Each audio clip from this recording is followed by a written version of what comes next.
My grandmother called me at 3 a.m. and whispered that someone was in the house. So I drove 4 hours through the night to get to her. My grandmother has never called me at 3 a.m. in 71 years of being alive. She goes to bed at 9, wakes at 5:30, watches the morning news with a cup of tea so strong it could strip paint, and has never once, in all my memory, used the telephone for anything she considered dramatic or unnecessary. So when my phone lit up the nightstand and I saw her name at 3:08 in the morning, I answered before it rang twice. What I heard on the other end wasn't her normal voice, the one that sounds like warm bread and authority, and someone who has survived things I can barely imagine. It was something smaller, a whisper so compressed and careful that I had to press the phone against my ear hard enough to hurt. "Naomi," she breathed. "There's someone in my house and they won't leave." Then the line went quiet, not dead, just carefully muffled, like she'd pressed the phone against her chest. I was already out of bed with my feet on the floor, my brain catching up to my body, my car keys in my hand before I'd consciously decided to move. I'd been living in Columbus for 3 years when my grandmother, Iris Osei, called that night. I was 32 years old, a licensed social worker at a nonprofit that served elderly clients, which meant I spent my days navigating exactly the kind of institutional labyrinth that older adults fall through when the people who are supposed to protect them decide that protection is less profitable than exploitation. I understood elder vulnerability in a clinical, documented, professionally supervised way. What I didn't understand, what I would spend the next 6 weeks learning with a sick and specific horror, was how completely that vulnerability could be engineered by someone with access and patience and absolutely no conscience. My grandmother lived in Millbrook, a small town in rural Ohio, 4 hours from my apartment, in the house she'd shared with my grandfather for 38 years before he passed. She was 71, sharp as a wire, completely independent, and had explicitly refused every offer I'd made to move her closer to me. She had her church, her garden, her neighbor Dot Flanagan, who came for dinner on Fridays, and her routines. She did not need to be managed. She was not a woman who required managing. My Uncle Conrad had moved back to Millbrook 14 months before that phone call. He was my father's younger brother, 53 years old, perpetually between opportunities in the specific way that means something worse than unemployment. He'd lived in 4 cities in the previous decade, always arriving with explanations that sounded reasonable for about 30 days before the edges started showing. He told Grandma Iris he was home to help her. He told the rest of the family he was getting his feet back under him while he looked for work in the area. Both of these statements were technically true, in the way that technically true statements can be more dangerous than outright lies. I'd had a feeling about Conrad moving in that I couldn't articulate beyond a general tightening in my chest whenever his name came up, but Grandma Iris was not a woman you warned about things she hadn't asked your opinion on. She told me Conrad was family, and family helped each other, and that was the end of the discussion. I swallowed the feeling and told myself it was nothing. I told myself that a lot in the months that followed. I drove 90 miles an hour on stretches of RM70, where I was reasonably sure no patrol cars were running. My phone sat on the passenger seat on speaker, while I tried calling Grandma Iris back 4 times in the first hour and got nothing each time. Not voicemail, not a ring, just the specific digital silence that means a phone has been silenced or covered or taken away from someone. I tried Conrad's number and he picked up on the 3rd ring. Sounding not groggy but slightly too alert for 3:30 a.m., which was a detail my brain filed and I didn't consciously examine until later.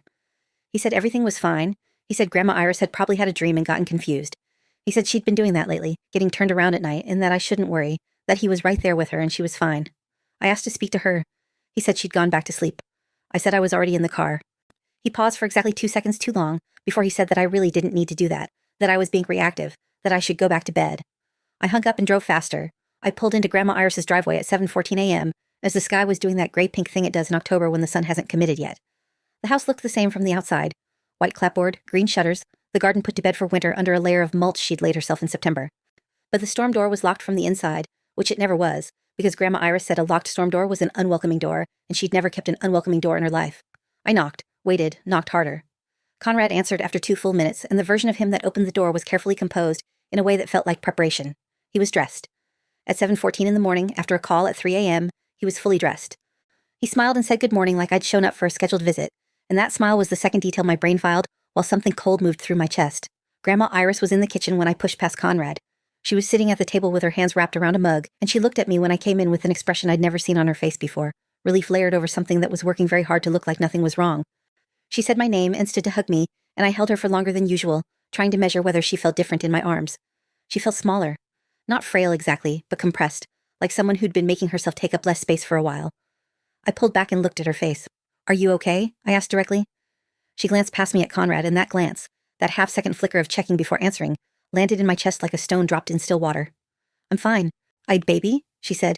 "I think I just had a bad night." Conrad stood in the doorway of the kitchen with his arms crossed and that same prepared smile, and said he'd told me it was nothing. I sat down at the kitchen table and I did not leave that house for 6 days. The woman I noticed on the second day was named Loretta Spears. She arrived at 9 a.m. with a tote bag full of pill organizers and cleaning supplies and a cheerfulness that was calibrated so precisely to what an elderly person's family would want to see that my professional alarm system, the one I'd spent 3 years sharpening at work, went off immediately and silently. Conrad introduced her as a home health aide he'd arranged to help Grandma Iris 3 mornings a week. Grandma Iris had not mentioned a home health aide to me in any conversation we'd had in the previous year. When I asked my grandmother in front of both Conrad and Loretta whether she'd asked for the help, there was that glance again, that fractional, barely visible check of Conrad's face. Before she said yes, of course, Conrad had suggested it, and she thought it was a good idea. Loretta smiled warmly at me while her eyes did something entirely different, some rapid calculus about who I was and how much I'd noticed, and I smiled back with my whole face while mentally photographing every detail of her. So that evening after Conrad went to bed, he had taken the guest room, which had been my grandfather's study and which my grandmother had never offered to anyone. I sat at the kitchen table with Grandma Iris, and I used the voice I use with my clients. Quiet and without agenda. The voice that says I am not here to tell you what happened, I'm here to hear it. She was quiet for a long time. Then she said that Conrad had changed some things since he'd moved in. Small things at first. He'd started coming with her to the bank because he said she might need help carrying things. He'd suggested she might want to simplify her accounts, consolidate them, make things easier to manage. He'd had her sign some documents he said were just updated forms that the bank required. He'd started taking her to her doctor appointments and coming into the examination room with her, which the doctor apparently allowed without question because he introduced himself as her primary caregiver. When I asked whether she'd wanted him to come in, she looked at her hands around the mug for a long moment. He makes it easier to say yes than to say no, she said finally. And that sentence, delivered in the kitchen of the house where I'd spent every summer of my childhood, made me grip the edge of the table until my knuckles hurt. I called my colleague Renata Ibe the next morning from my car in the driveway at 6:45 a.m. Renata had 12 years of experience in adult protective services before she joined our nonprofit, and she was the person I called when I needed to understand what I was actually looking at. I described everything: the accounts, the documents, the home health aide, the doctor visits, the way my grandmother checked Conrad's face before answering questions. Renata was quiet while I talked and then said 4 words very carefully. This is financial abuse. She walked me through what I needed to do immediately: get copies of every financial document I could access, get Grandma Iris to her doctor independently without Conrad present, and contact Adult Protective Services in the county before doing anything that might alert Conrad that I was building a case. She said the hardest part was going to be demonstrating that my grandmother's consent to these changes had been obtained through coercion rather than genuine agreement. Coercion that leaves no bruises is the hardest kind to prove. I wrote everything down in a notes app on my phone with timestamps and sat in that car for 15 minutes breathing before I went back inside. Getting access to the financial documents required patience I didn't know I had. Grandma Iris, once I'd explained carefully and without alarm what I was looking for, let me sit with her at the kitchen table while she walked me through what she could remember. What I found when I pulled up her online accounts on her laptop made my vision go strange at the edges. Her savings account, which I knew had held approximately $41,000 18 months ago because she'd mentioned it in the context of wanting to help with my student loans, now showed a balance of $6,800. The transaction history showed a series of transfers over 14 months, always under $3,000. Small enough, I realized, to stay under the threshold that triggers automatic bank fraud reviews. The transfers went to 3 different accounts, one of which bore Conrad's name and 2 of which I didn't recognize. There was also a signature on a document she'd received by mail, a power of attorney form, say partially completed, that bore what looked like my grandmother's signature, but in a handwriting that was shakier and more compressed than her normal script. Like someone guiding a hand. Like someone leaning over a shoulder. I drove Grandma Iris to her doctor myself on the 4th day, telling Conrad we were going grocery shopping. The deception made my stomach hurt, but the alternative was watching him walk into that examination room again and close the door. Her physician was a man named Dr. Jeffrey Olawale, a family practice doctor who'd been seeing her for 9 years and whom she clearly trusted and liked. I asked to speak with him privately for 5 minutes before the appointment, and what I said in those 5 minutes changed the tenor of the entire visit. I told him I was a licensed social worker with elder care experience, that I had specific concerns about my grandmother's situation at home, and that I needed to know whether he'd observed any changes in her cognitive function over the past 14 months. Dr. Olawale's expression shifted. He said he had noted what he'd attributed to normal mild age-related changes in her last 2 visits, but that in retrospect, he was now questioning whether those visits had been accurately representative. He said my grandmother's companion, the man who'd been accompanying her, had done most of the talking. He said he was going to conduct a full cognitive assessment today, and that if I had documentation concerns, he could make a formal referral to Adult Protective Services. I told him I was already working on that. We shook hands in the hallway and went into the room together. The APS report was filed by Dr. Olawale's office on day 5. And that's when things began accelerating in the particular way that institutional processes accelerate when someone with credentials decides to take something seriously. The caseworker assigned was a woman named Gloria Trent, Adult Protective Services, Licking County, 11 years in the field. She called me on my cell at 4:30 in the afternoon while I was sitting in Grandma Iris's garden, and we spoke for 40 minutes. I described everything I documented: the financial transfers, the power of attorney form, the controlled doctor appointments, the home health aide who'd arrived without my grandmother requesting her, the pattern of isolation and managed consent. Gloria asked specific questions about dates and amounts and the chain of custody of the documents I'd found. She said she'd be opening a formal investigation and conducting an in-person interview with my grandmother without Conrad or Loretta present. She said the word exploitation with a flatness that told me she'd used it many times before and still hadn't gotten comfortable with it. I hadn't been expecting comfort. I'd been expecting someone to take it seriously, and she did.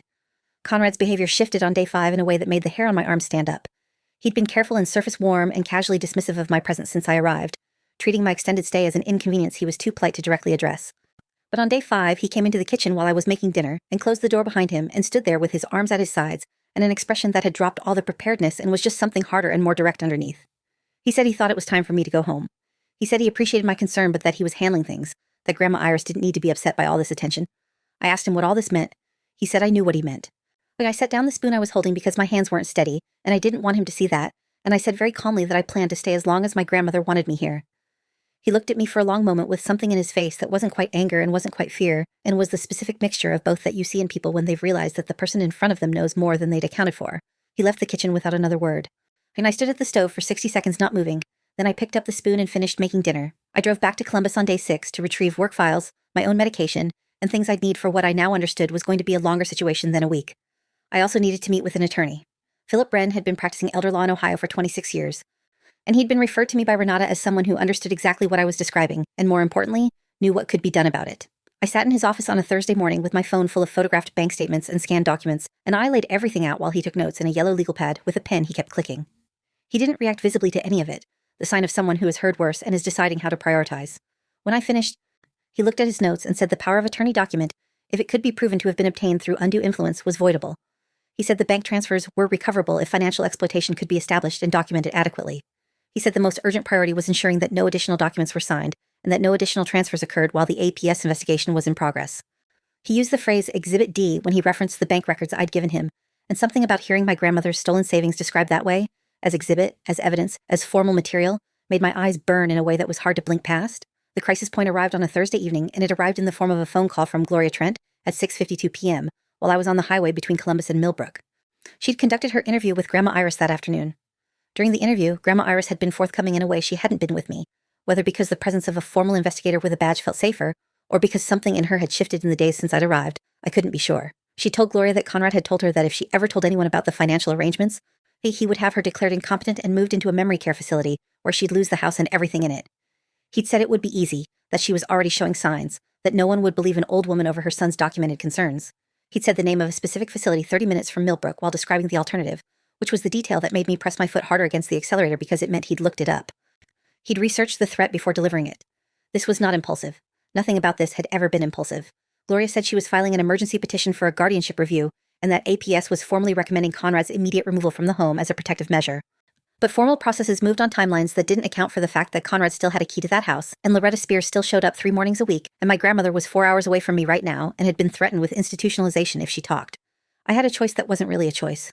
I called Philip Bren from the car, driving one-handed, and asked him whether there was any mechanism to expedite Conrad's removal before the APS process completed. Philip said there was an emergency protective order available under Ohio elder abuse statute, and that if Gloria was willing to file jointly with our petition, we could potentially have a hearing within 48 hours.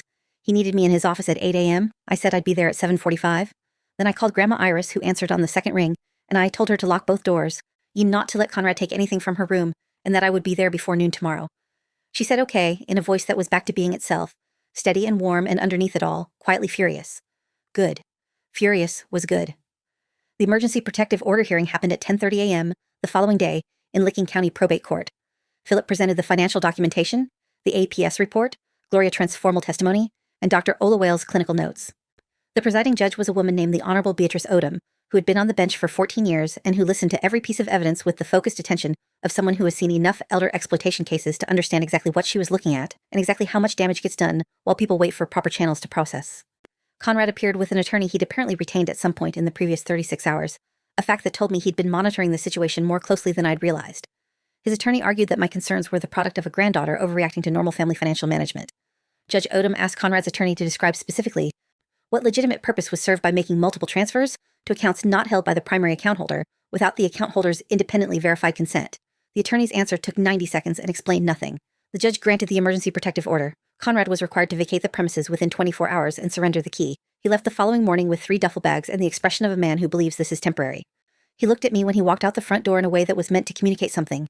Patience, maybe, or the specific confidence of someone who has done this before in smaller ways and gotten away with it. I held the door and watched him carry his bags to his car, and I waited until he'd pulled out of the driveway before I went back inside and sat down at the kitchen table with Grandma Iris and let out a breath that felt like it had been stored in my chest for 2 weeks. She poured us both tea, and we sat there in the kitchen she'd had for 38 years and didn't say anything for a while. Sometimes the right response to something enormous is just to sit in the same room with someone and let the silence do what words can't. Detective Amara Diallo was assigned to the criminal investigation after APS filed its full report with the Millbrook Police Department. She was 44 years old, 14 years on the force, with a specialty in financial crimes against vulnerable adults that she developed after a case in her third year that she described, when we met, as the one that changed what she cared about professionally. She interviewed me for 3 hours in a conference room that smelled like burnt coffee and plastic chairs, and she was thorough in the specific way of someone who understands that financial exploitation cases are won or lost on documentation. I gave her Philip Wren's copies of everything: the bank transfer records, the power of attorney document, the scanned receipts I'd found in a folder in Conrad's closet when he'd left it behind in his hurry, a folder containing utility bills and service contracts that were billed to my grandmother's account, but benefited Loretta's separately operated home care business. The Loretta dimension had been the second layer of the scheme, and it was the layer that Detective Diallo got visibly focused on when I walked her through it. Loretta Spears was not a licensed home health aide in the state of Ohio. She held an expired certification and had operated under Conrad's referral as part of an arrangement that, when laid out linearly, constituted fraud on two separate tracks simultaneously. Loretta was the piece that opened everything up. Detective Diallo, through the Millbrook PD's partnership with the Ohio Attorney General's Consumer Protection Division, traced Loretta Spears to 2 prior complaints in adjoining counties, both involving elderly clients, both involving financial irregularities, that hadn't quite risen to criminal charges because the victims' families had settled or moved on before prosecution could build a case. There was a pattern. Of course there was a pattern. And people who do what Conrad and Loretta had done to my grandmother don't invent it fresh each time. They refine it.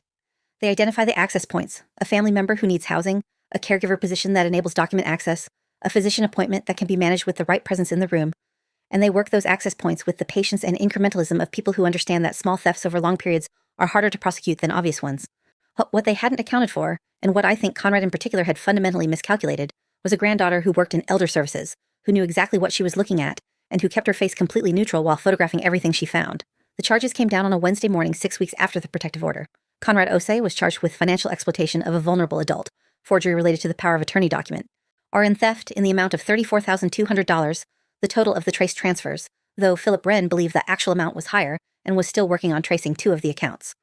Loretta Spears was charged with operating a fraudulent home care service, elder financial abuse, and conspiracy. Both were arraigned in Licking County Municipal Court. Conrad's bail was set at $25,000, which his mother did not pay because his mother had $6,800 left in her account, and, even if she'd had more, she'd made her position on the subject absolutely clear in language I'd never previously heard her use. He remained in county holding. Loretta posted bail through a bondsman and was released with electronic monitoring and a court date in 11 weeks. I watched the arraignment documents populate in Philip Wren's email and forwarded everything to Renata, who'd been checking in daily since the beginning. The financial recovery was slow and partial in the way that justice involving money always is, because money is easier to lose than to find once someone has dispersed it with intention. Philip Wren filed a civil suit against both Conrad and Loretta simultaneously with the criminal prosecution, seeking full restitution of the $34,200 plus damages. The bank, once presented with Detective Diallo's formal investigation documentation and assigned authorization from Grandma Iris, signed this time with Philip Wren present and the entire signing process witnessed and notarized, reversed 3 of the transfers totaling $8,700 on the basis that they had occurred through fraudulent means. The remaining amount was tied up in Conrad's and Loretta's personal accounts, which would be subject to garnishment if the civil suit succeeded. Philip was cautiously optimistic. I had learned by this point not to let my grandmother's money touch my emotional state in either direction, because the criminal case was what mattered and the civil case would take the time it took. Grandma Iris, when I explained this to her, said she understood and that she'd always kept a separate account Conrad hadn't known about, a habit from 40 years of marriage to a man she'd loved but hadn't fully trusted with the grocery budget. She said this with a dry satisfaction that made me laugh out loud, in a way I hadn't since before the phone rang at 3 a.m. Dr. Sylvia Marchetti, a geriatric specialist at Ohio State Medical Center, conducted a full independent cognitive assessment of Grandma Iris in the second month of the investigation at Philip Wren's request, so that the defense could not argue diminished capacity during the civil proceedings. Dr. Marchetti, who had been practicing geriatric medicine for 31 years and had testified as an expert witness in elder abuse cases more times than she could easily count, spent 3 hours with my grandmother across 2 sessions and produced a 15-page report that concluded, in language that was clinical and precise and left absolutely no interpretive room, that Iris Osei demonstrated no cognitive impairment, presented with above-average executive function for her age, and showed every indication of a woman whose decision-making capacity was fully intact and whose compliance with her nephew's financial demands had been obtained through sustained psychological coercion rather than any limitation of mental faculties. The report was labeled Exhibit F in the civil filing. I read it 3 times. The third time I read it, I was sitting in Grandma Iris's kitchen while she was in the garden, and I pressed both hands flat on the table and stared at the ceiling for a while. Grandma Iris's neighbor, Dot Flanagan, who had been coming for Friday dinners for 11 years and who had, it turned out, been quietly troubled by what she'd observed over the past 14 months but hadn't known what to do about it, gave a witness statement to Detective Diallo that corroborated the timeline in specific and useful ways. She described watching Conrad escort Grandma Iris in and out of the house in a manner that had shifted over 14 months from genuinely helpful to something she could only describe as managed. She described Loretta Spears arriving on mornings when she'd tried to stop in and being told by Conrad, not by Grandma Iris, that it wasn't a good time. She described one specific Friday dinner that had stopped happening in the previous 6 months without explanation, when it had been a weekly constant for over a decade. When Detective Diallo asked Dot what she'd thought at the time, she said she told herself it was family business and hadn't wanted to interfere. She said she'd regretted that every day since she'd learned what was actually happening. Detective Diallo noted Dot's statement with the precision of someone who understood its value and thanked her. Then I called Dot afterward and she cried on the phone, and I told her that what she'd said would help and that it wasn't her fault, which was true, even though the system that made people reluctant to name what they saw was something I thought about for a long time afterward. The criminal trial was set for 8 months after the arraignment, but Conrad pleaded guilty in month 6. His attorney had apparently done the math on the documentation, the financial records, Grandma Iris's statement, the expert report from Dr. Marchetti, the prior complaint history on Loretta Spears that Detective Diallo had surfaced, and the specific and deeply unfortunate detail of the notebook Detective Diallo had recovered from the duffel bags Conrad left behind, a notebook containing what appeared to be a systematic record of the transfers, with dates and amounts and notes in Conrad's handwriting that were consistent with intentional tracking rather than family assistance. Guilty plea, sentencing recommendation of 3 to 5 years in state prison, full cooperation with the civil proceedings. His attorney framed it as remorse. I sat in the courtroom for the plea hearing and watched Conrad stand before the judge and say guilty, and thought about a man who'd sat across a kitchen table from his own mother's mother and told her she'd lose her house and her mind if she spoke. The thought had a specific weight. It sat in the chest and didn't move easily. Loretta Spears went to trial and lost. Her defense had argued that she'd been contracted in good faith and hadn't been aware of the fraudulent nature of the arrangement. The jury did not believe this, partly because Detective Diallo had located a text message exchange between Conrad and Loretta from the first week of his residency at the house that contained, in specific and useful language, a discussion of how to manage the old lady's accounts carefully enough that family wouldn't notice. The text messages were admitted as Exhibit J. Loretta received 2 years in state prison and a permanent bar from working in elder care in the state of Ohio, which the Attorney General's office said they would move to extend nationally given her multi-county pattern of behavior. I drove home the evening the verdict came in and sat in my apartment for an hour, doing nothing at all before I called Grandma Iris to tell her. My grandmother's response when I told her the verdicts was a silence that lasted about 4 seconds, and then she said, "Good." Just that. One word, delivered with the specific economy of a woman who has always known what she means and hasn't needed extra syllables to prove it. She asked me how I was. I told her I was okay. She said she'd called Dot Flanagan and invited her back for Friday dinner starting this week. She said she'd spoken to the bank about resetting all her account access with new credentials. She said she'd been talking to Dr. Ola Whale about getting her appointments back to the way they'd been before, just the two of them in the examination room, the way it should have been the whole time. She sounded like herself, not the compressed, careful version I found in the kitchen at 7:14 in the morning after 4 hours of driving, but the original version, warm and clear and fully occupying her own space. When I told her I was going to come down the following weekend and she said she'd make jollof rice and that I should bring my appetite and stop worrying so much. I said I would. I was lying about the worrying, and we both knew it, but some conversations are allowed to end with gentle fictions. I went back into Elder Services work the following month with a case file I'd lived through, which is a specific kind of education that no training program can replicate.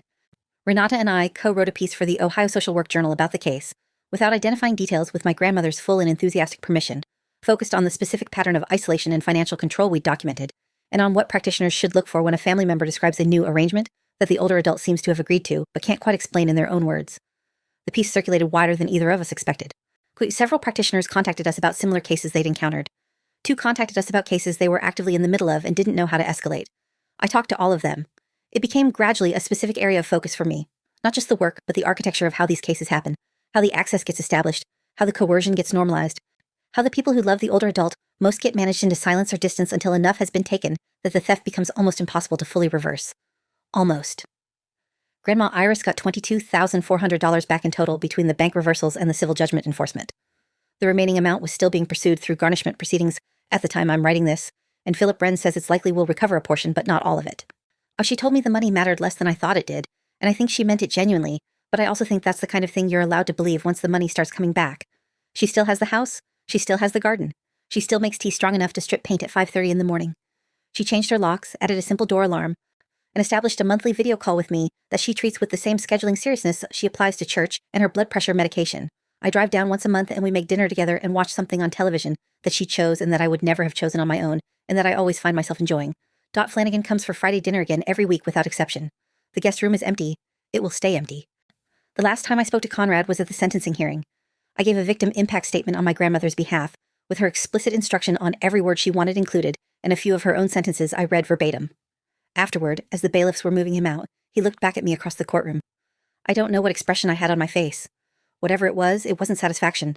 Satisfaction implies you wanted this to happen. And what I wanted was for none of it to have happened at all. He looked away first. That's the detail I come back to, and the only one that matters. That somewhere in the 4 hours I drove through the dark to reach her, in the 6 days I stayed in her house, and the 6 weeks I spent building a case, and the months of investigation that followed, something had shifted in what he'd calculated as possible and what he'd have to live with now. He'd looked at my grandmother and seen someone manageable. He'd been wrong about that in ways he'd spent years learning the shape of. She was not manageable. She had never been manageable. She'd simply been waiting for someone to pick up the phone,